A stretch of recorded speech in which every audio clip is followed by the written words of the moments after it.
Hi, this is Chloe from Sewing Stroll. Today I'll show you how to make the Olivia Tote Bag step by step. It's perfect for spring and summer with lightweight fabrics and beautiful in wool or heavier fabrics for fall and winter.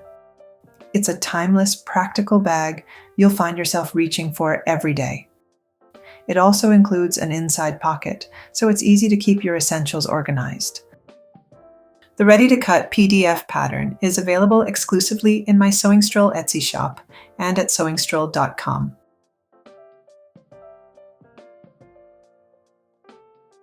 Before starting your project, please review both the written instructions and the video tutorial. Understanding the overall process first and using both together will give you the best results.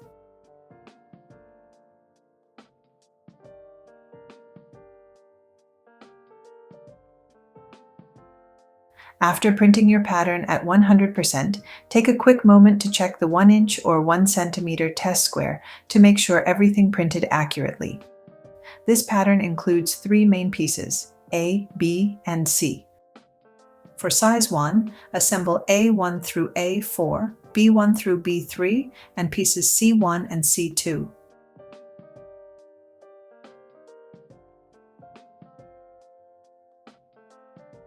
Along the edges, you'll see labels like "Attach it to A1." That means this page should be taped next to the page labeled A1. Each page tells you exactly which piece it connects to. If the label appears outside the cutting line, leave about 5 millimeters of paper margin so the text stays visible. Then place the matching page over that margin and tape them together for precise alignment.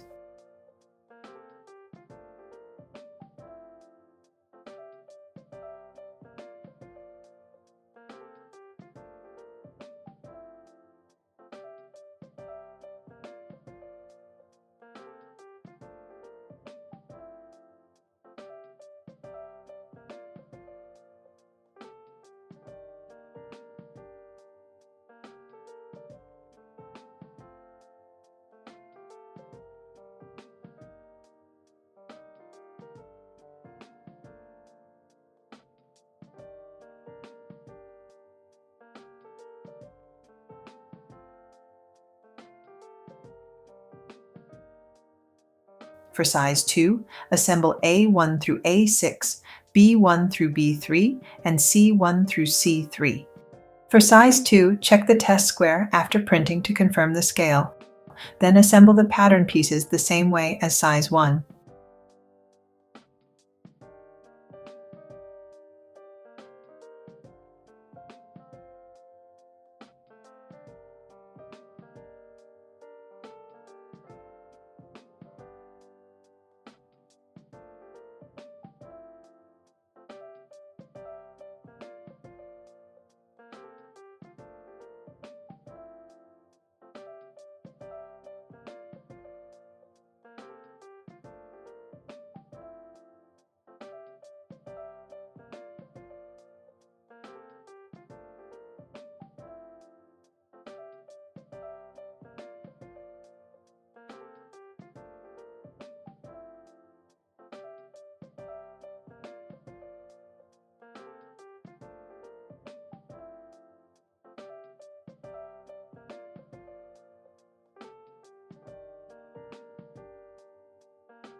Prepare your fusible interfacing and magnetic snap.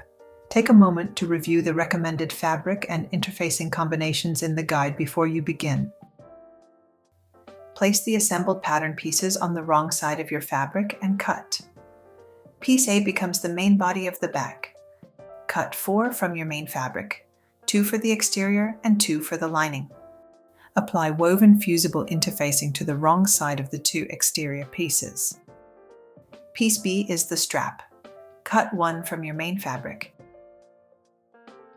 Fuse a strip of woven interfacing to the wrong side of the strap along the 2nd quarter section.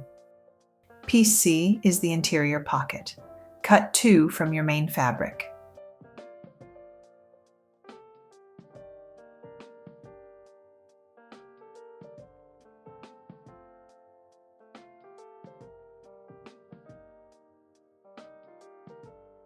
Place the 2 exterior body pieces right sides together and sew using a 1 cm seam allowance.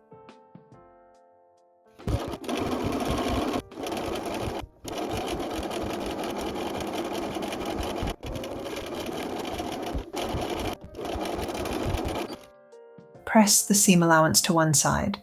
The side where the seam allowance is visible will become the back of the bag, so choose your front print before pressing. There's no need to press everything perfectly, just focus on the strap attachment areas. This will help reduce bulk later. Turn the piece right side out and gently shape the curved corners with your fingers.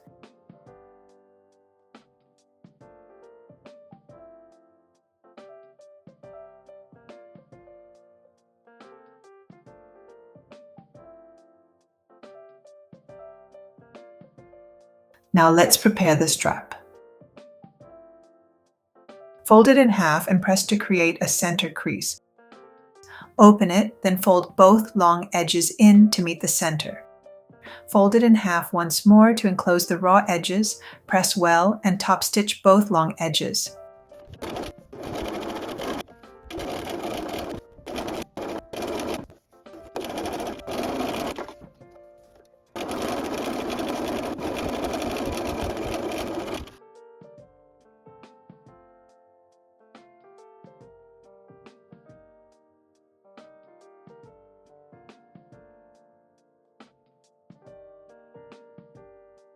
Mark 2 centimeters and 3 centimeters from each end of the strap.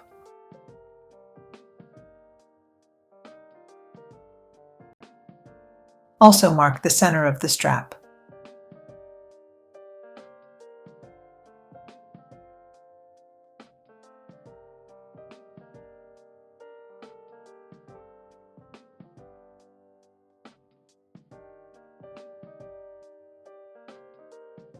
Next, we'll temporarily attach the strap to the exterior. It might seem a little tricky, but if you follow the video step by step, you'll be able to do it. Align the 2 centimeter mark with the top edge of the bag. Pin at the 3 centimeter mark. This places the pin about 1 centimeter below the top edge, right on the seam allowance line.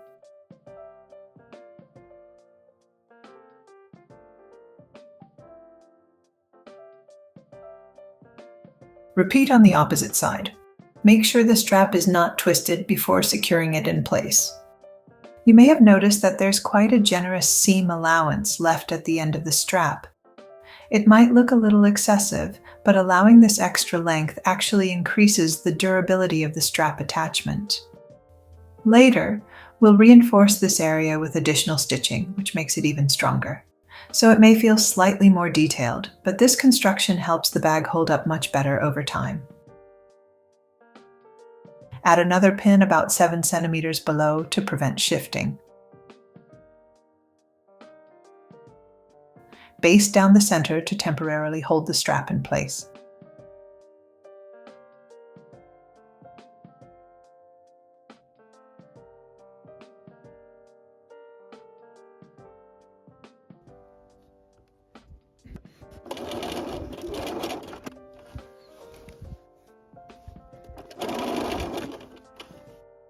Leave the lower pin in place for now.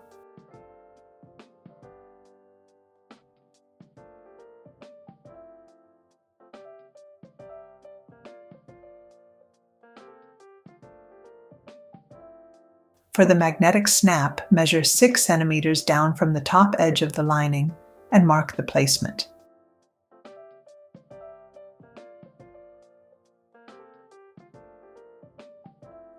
Use a small square of interfacing behind that area for reinforcement. Then install the snap.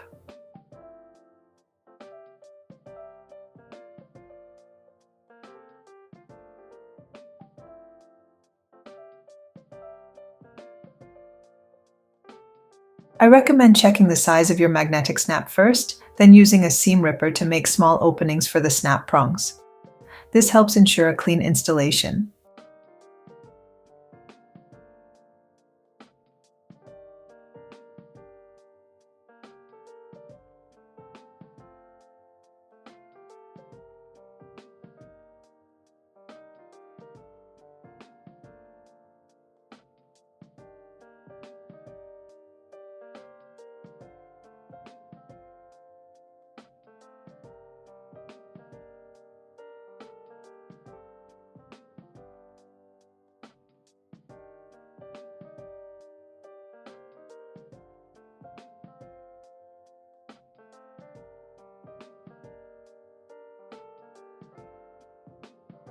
For the pocket, place the two pieces right sides together.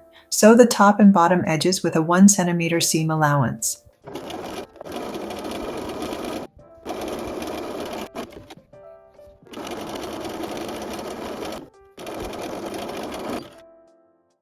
Turn right side out, press well, and top stitch the upper edge.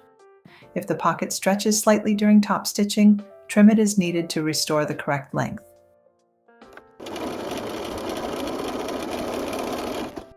Draw a 1 cm seam allowance line along both vertical edges of the pocket piece. Then mark the lines to divide the pocket into sections. For size 1, divide it in half to make 2 pockets. For size 2, divide it into 3 equal sections to make 3 pockets. Attach the pocket to the lining piece that has the thinner, male side of the magnetic snap. Place the pocket just below the notches and pin it in place. Make sure the top stitched edge sits right below the notches. Sew the division lines first, then secure the sides and bottom with top stitching so it stays in place.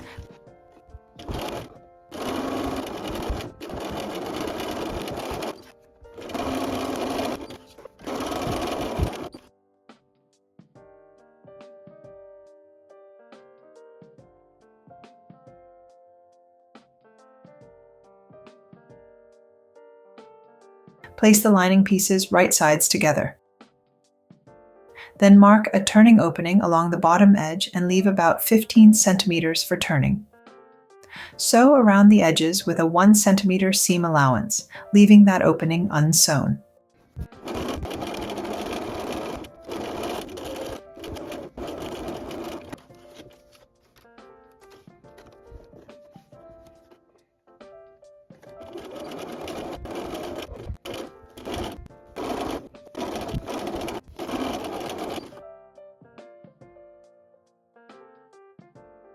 The side where you see the seam line from the pocket attachment will become the back of the bag.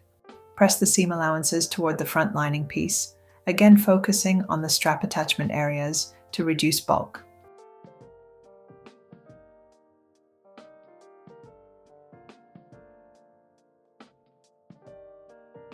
Place both the lining and the outer piece so that the front of the bag is facing up. The lining should have the wrong side visible, with the panel without pocket stitching at the top. The outer piece should have the right side visible, with the front panel at the top. Once everything is placed correctly, insert the outer bag into the lining so that the right sides are together. Insert pins at the 2 strap attachment points so that the seam allowances cross each other instead of stacking. These are the seams you pressed earlier when assembling the outer and lining. If pressed correctly, the 4 seam allowances will split into 2 layers on each side rather than piling up in one spot. If the direction is off, don't worry. Simply repress the seams to adjust the alignment. Align the top edges and secure them with pins, then sew with a 1 cm seam allowance.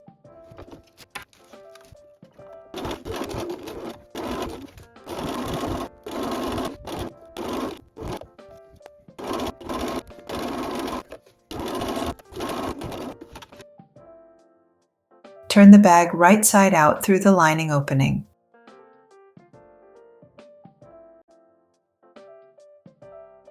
remove the remaining strap pin. Close the turning opening.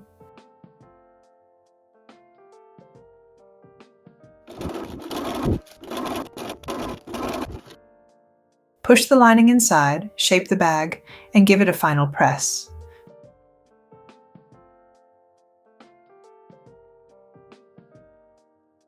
Top stitch around the upper edge to secure everything neatly in place. As you top stitch, slightly tuck the lining to the inside. That way, the lining won't peek out, and the finished bag will look much neater. This step is optional, but I recommend it for size 2, especially if you plan to carry heavier items like a laptop or books. It helps reinforce the strap attachment. Draw a 2.5 centimeter square where the strap meets the bag with an X inside the square. Then sew along those lines to reinforce the strap and make it more durable. And that's it, your bag is finished. I hope you enjoyed sewing along with Sewing Stroll. Thank you for watching, and I'll see you in the next project.